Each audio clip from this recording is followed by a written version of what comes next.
누구도 열심히 보지 않는 사진을 위하여. 요즘은 다들 카메라와 친하지 않게 되었다. 일기장 대신으로 블로그를 쓰는 사람도 적지 않고, 그들 중에서 핸드폰 카메라에 만족하지 못해 적당한 컴팩트 카메라를 사는 사람도 제법 많던 시절이 있었던 과거에 비하면 요즘은 어지간히 사진 찍기를 좋아하는 사람이 아닌 다음에야 누구도 카메라를 따로 갖추어 들고 다니지 않게 된 탓이다. 하기야 스마트폰에 1억 화소가 들어가고 있으니 굳이 무겁게 카메라를 쓸 이유가 없으리라. 심지어 갤럭시 S6쯤부터 스마트폰 카메라는 완성 단계에 이르렀다는 말까지 있는데, 아무리 그래도 완성이라는 건 너무 과장이 아닌가 싶어도 샘플 사진을 찾아보면 분명 일리가 있다. 스마트폰으로 찍고 스마트폰으로 보는 환경을 생각해보면 진짜 카메라로 찍은 것과 별반 차이도 없는 것이다. 확대해서 잘 뜯어보면 어디가 어떻게 차이 나는지 짚어낼 수 있지만 어지간해선 그런 짓은 하지 않는다.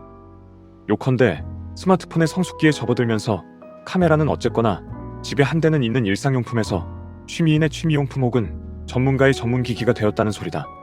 나는 지금도 취미용품으로서의 카메라를 보유하고 있다. 2013년 출시된 소니의 구형 중급기인 넥스5T인데 이 카메라를 사기까지의 과정도 참 기구한 업그레이드의 연속이었다. 일단 블로그를 열심히 하던 시절에 리코의 컴팩트 카메라를 사서 잘 쓰다가 아이폰을 쓰면서 처분한 뒤로는 줄곧 스마트폰 카메라로 만족하고 살았다. 그런데 어느 날 아이폰 6S를 들고 계곡에 놀러가서 찍은 사진과 동영상들이 이상할 정도로 아쉽게 느껴졌다. 그건 사진 자체의 문제라기보단 나의 감정적 문제에 가까웠다. 인생에 몇 번 찾아오지 않는 행복한 순간인데 이런 시간을 조금이라도 더 나은 화질로 기록하지 않으면 그건 돌이킬 수 없는 손해가 아닌가 싶었던 것이다. 게다가 애플이 이어폰 단자를 삭제하는 등 파격 행보를 시작한 데에 염증을 느끼기도 해서 그때부터 아이카와 협업으로 만든 카메라를 탑재했다는 화웨이 P9을 썼다. 너무 어둡거나 채도가 높은 감이 있긴 했지만 지금 생각해도 괜히 라이카 운운한 게 아닌 듯 감각적인 사진을 잘 뽑아주는 기기이긴 했다. 그러나 기기 고장과 미진한 업그레이드에 지친 나머지 이번에는 LG의 G6로 넘어갔고 성능이 마음에 들지 않아 G7 플러스, G8, 갤럭시 S10이 갤럭시 S20 플러스로 빠르게 업그레이드했다. 그러는 한편으로 도저히 스마트폰으론 답답해서 안 되겠다는 생각에 소니 카메라를 사버린 건 G7 플러스를 쓰던 때였을 것이다. 수채화 현상이라고 불리는 LG의 후처리 프로세스 문제를 도통 견디기 힘들었고 삼성의 플래그십 스마트폰을 사기에는 돈이 없었으며 그에 반해 연식이 제법 된 카메라는 중고가가 크게 떨어져서 노려볼 만했기 때문이다. 그렇게 중고 거래로 15만원에 잘 산 소니 카메라가 사진 생활을 풍요롭게 해주긴 했다. 스마트폰으로 잘 찍지 않던 망원 인물 사진도 많이 찍어서 지인들에게 보내줬고 저렴한 수동 렌즈를 직구해서 감성적인 보케 사진놀이도 많이 즐겼다. 사진을 찍는 즐거움을 따져보면 150만원어치는 즐겼다고 생각한다. 이렇듯 고성능 카메라가 내장된 스마트폰 시대에도 진짜 카메라를 쓰는 것만이 진정한 사진가의 자세인 것이다 라고 주장할 수도 있겠으나 아무래도 그건 아니다. 카메라를 들고 신중하게 초점을 맞춰 셔터를 누르는 맛이 멋지긴 하지만 그렇지 않아도 갖고 다닐 것도 많고 번거로운 마당에 묵직한 카메라를 들고 다니다간 어깨가 나만하지 않는다. 그래서 요즘은 어지간히 사진을 찍을 맛이 나는 관광지에 가지 않는 다음에야 스마트폰으로 해결하는데 카메라 맛을 보고 나니 이게 또 성에 차지 않았다. 특히 제법 오래 사용한 LG G8의 기본 카메라는 후처리가 시원치 않다는 문제가 있었다. 카메라의 스펙은 좋은데 후처리가 어떻게 된 건지 조금만 광량이 부족하면 항상 어둡고 칙칙해지고 세부가 뭉개졌다. 그래서 찾은 해결책이 전화되는 카메라를 만든다는 농담을 듣는 구글 픽셀에서 추출한 구글 카메라 앱을 APK로 설치해서 쓰는 것인데 요 녀석은 또 이렇게까지 선명할 필요가 있나 싶을 정도로 세부를 잘 살려서 사람 얼굴을 항상 모진 풍파를 겪은 인물에 대한 다큐멘터리 표지처럼 만들어버린다. 결국 셀카를 찍을 때도 후면 카메라로 각도를 잘 어림해서 구글 카메라로 여러 장 찍고 잘 나온 것을 골라 라이트룸으로 보정하는 단계까지 거쳐야 사진을 사람들에게 전송할 수 있었다. 이런 후보정 작업은 사진을 다시 뜯어보고 추억을 곱씹어보게 한다는 점에서 분명 의미가 있지만 그렇다고 번거롭지 않은 것은 아니었다. 딱히 예술을 하려는 게 아니니 한 방에 잘 찍고 끝내면 제일이다.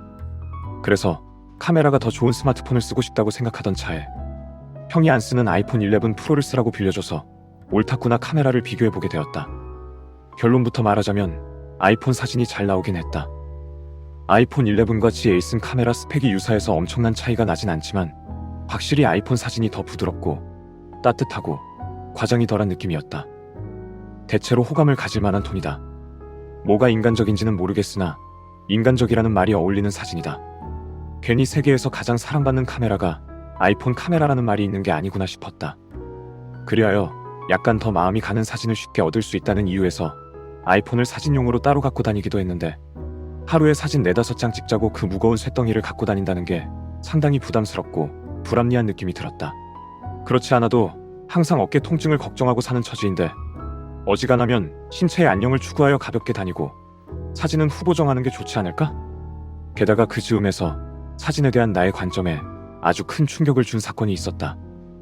결혼식장에서 후배가 찍은 단체 사진이 너무 어둡기에 열심히 보정한 뒤에 사진을 찍어준 후배까지 졸업 앨범의 전학생 사진처럼 타원으로 합성해서 다시 올렸는데 더 잘 보이게 되었다는 평은커녕 합성한 후배 부분조차 한참 걸려 깨달았다는 평을 받은 것이다. 그 사건을 계기로 사진을 큰 화면으로 열어보는 사람은커녕 가로 사진을 가로로 보는 사람조차 없다는 사실을 깨닫고 약간 의욕을 상실했다. 이래서야 후보정이고 뭐고 다 무슨 소용이며 약간 따뜻하고 감성적인 사진을 위해 폰을 하나 더 들고 다니는 건 무슨 헛수고란 말인가. 그리하여 사진에 대한 회의감에 시달릴 즈음에 아이폰을 다시 반납하게 되었고 나는 스마트폰을 2번 바꿔서 지금은 갤럭시 S20 플러스만 쓰고 있다. 하지만 그룹 셀피를 찍을 때는 전면 카메라가 아니라 갤럭시 워치를 연동해서 후면 카메라로 찍고 있고 여전히 보정이 필요하다 싶으면 색감이나 필터 따위를 사용하고 있다. 알아보는 사람이 따로 없대도 나는 알기 때문이다. 내가 알아주고 혼자 노력의 결실을 맛보면 되기 때문이다. 거창하게 말하면 아마 그것이 사진가의 영혼이 아닐까 싶기도 하다. 내일은 오늘보다 더 나은 사진을 찍으려 하는 것. 취미 사진가든 프로 사진가든 스마트폰으로 찍든 DSLR로 찍든 그런 노력에 사로잡혀 있다면 그게 바로 사진가라는 뜻이다. 마찬가지로 더 나은 그림을 그리려는 노력에서 벗어날 수 없으면 화가고 더 맛있는 음식을 만들려는 노력에 사로잡혀 있으면 요리사일이라. 그런 거로 나도 사진을 찍는 사람이라고 생각하고 살기는 하는데 요즘은 하루하루 판에 박힌 생활만 하다 보니 별로 찍을 거리가 없다. 중고로 팔아치울 물건 사진 찍는 경우가 더 많다. 훌륭한 사진가들은 일상 속에서도 항상 새로운 장면을 포착하고 살던데 그런 재주는 아직 한참 부족한 모양이다. 역시 스마트폰을 또 바꿔야겠다. 흔히 장인은 도구를 가리지 않는다는 말을 하는데 반대로 장인이 아니면 도구라도 좋은 걸 써야 하는 게 아닐까?